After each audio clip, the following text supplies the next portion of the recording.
Widely regarded as one of the most credible UFO incidents of recent history, the events shortly after midnight one December evening in 1994 in Trumbull County, Ohio is also one of the most well-documented. Numerous calls were placed to the police switchboard, all of which remain on record.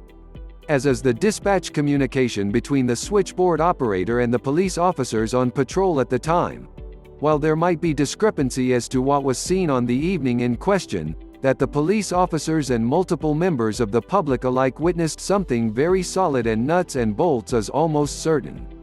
And the fact that Ohio is one of the most active states in America in terms of UFO sightings only serves to make this incident one of the most compelling and just maybe most important UFO cases on record.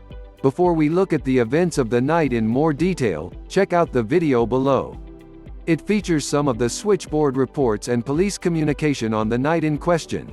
A sudden surge of strange lights reports shortly after midnight on the 14th of December 1994. Police dispatcher Roy Ann Randolph suddenly began receiving call after call from residents of Trumbull County regarding strange lights in the sky overhead.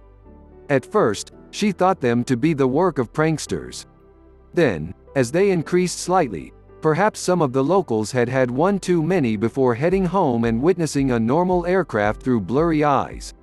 However, by the time the calls were literally queuing for her attention, the voices on the other end far from inebriated or full of youthful mischief, she began to realize she was in the middle of something quite extraordinary.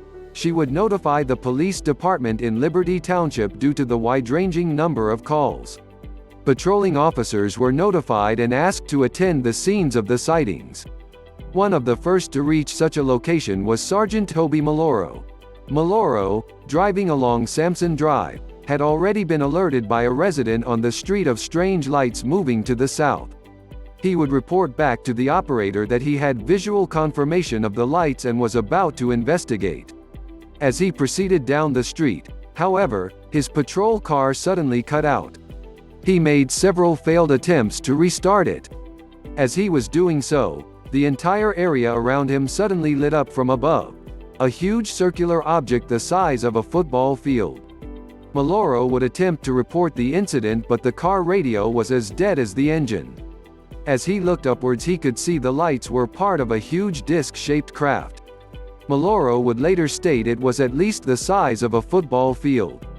He also recalled an extremely bright light in the middle of the underside. He stood outside his vehicle watching the behemoth-like craft move calmly overhead. Interestingly, he would note, the craft, for all its size, didn't make a sound. At least not one he could hear.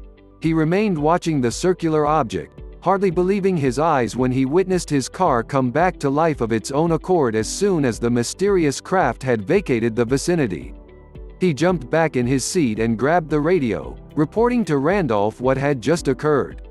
Then, he sped off attempting to keep pace with the huge disc. Although he would eventually lose it, over a dozen police officers were in pursuit of the strange craft, even crossing the state border with Pennsylvania before witnessing it speeding off into the distance at a tremendous speed.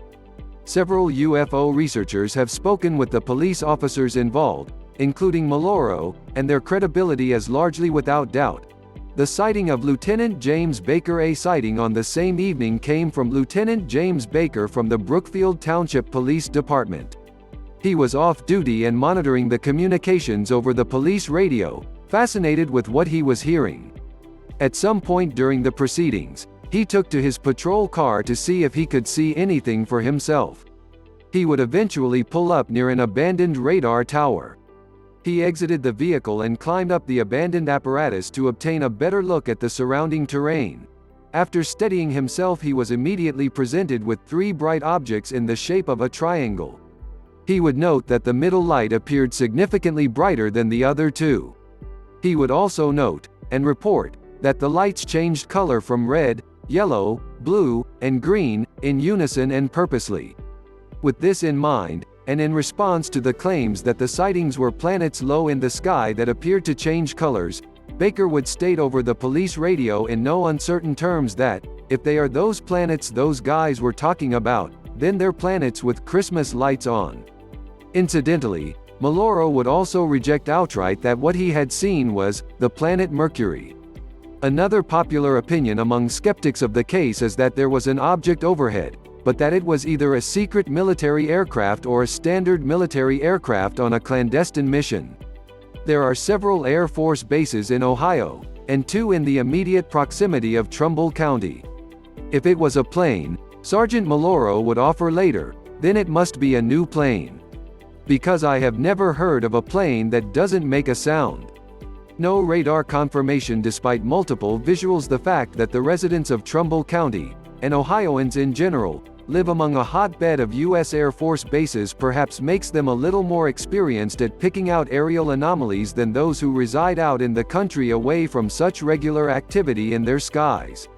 As well as seeing the regular commercial airline jets as most in America, they see all manner of military vehicles on a semi-regular basis.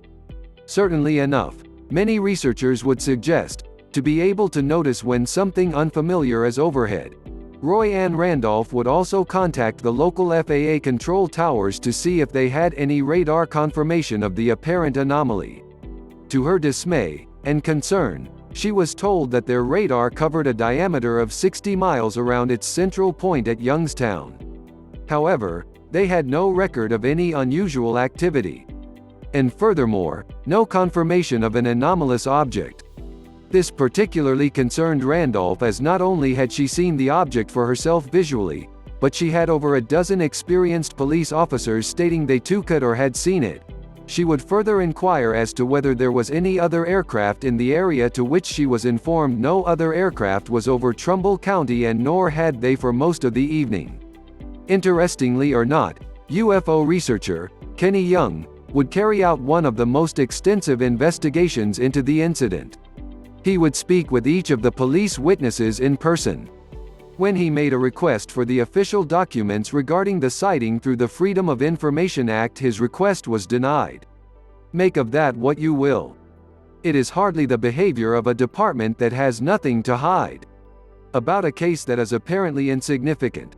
The Portage County incident, April 1966. The incident in the early hours of the 14th of December 1994 would last around 6 hours and remains unexplained. The strength and quality of the witnesses lend the case a certain amount of credibility. As does the persistent and similar activity in the skies of Ohio over the years, which ranks second in the United States for unexplained aerial sightings. Perhaps the most well-known occurred almost 30 years prior to the Trumbull County incident and also involved Ohio police officers. At around 5 a.m. on the 17th of April 1966, 2 Portage County officers, Akron Deputy Sheriff Dale Spoor, and Officer Wilbur Neff, were en route 224 checking on an abandoned car. As they were examining the vehicle, a disc-shaped metallic object came into view and headed in their direction.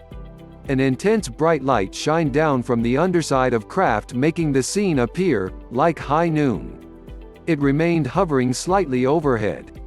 When the 2 officers approached it, however, it would move away from them. The 2 men would get back into their patrol car and give chase to the object for considerable time. When it crossed over the Pennsylvania state line, they received orders to give up the pursuit and return to patrols. Although Spoor and Neff would cease their chase, several officers from the surrounding areas would make almost identical reports.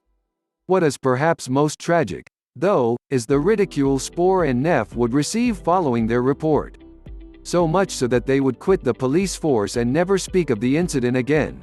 Although there is a 3-decade gap between the Portage County incident and the events in Trumbull County, descriptions are remarkably similar, with events unfolding equally similarly.